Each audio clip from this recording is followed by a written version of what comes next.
নমস্কাৰ, মই চিত্ৰলেখা। মোৰ নতুন এটা ভিডিঅ'লৈ আপোনালোকক স্বাগতম।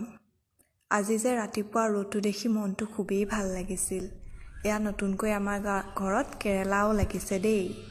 ভিতৰলৈ আহি মুখ হাতকেইটা ধুই এয়া ঠাণ্ডা পানী এগিলাচ লৈ বহিছোঁ।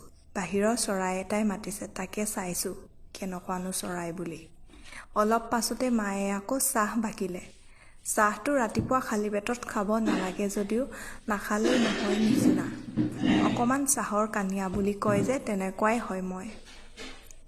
চাহ খাই মেলি ৰ'দটো ওলোৱা দেখি ৰাতিপুৱাই কাপোৰ কানি এগালমান তিয়াই দিলোঁ। শেষত ৰ'দ নিদিলে, বৰষুণ দিলে। উপায় নাই।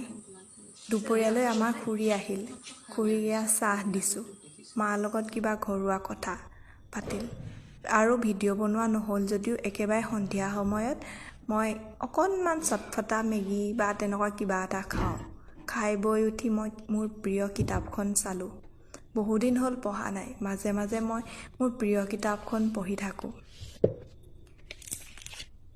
জানেনে, এই কিতাপখনৰ মোৰ হোমেন বৰগোহাঁই কোৱাৰ দৰে কোনোবা এটা কেৰেক্টাৰ নিজৰ সৈতে মিলে। মোৰ সেই মজু পুত্ৰৰ কেৰেক্টাৰটোৰ লগত নিজকে মিল দেখোঁ বহুতখিনি।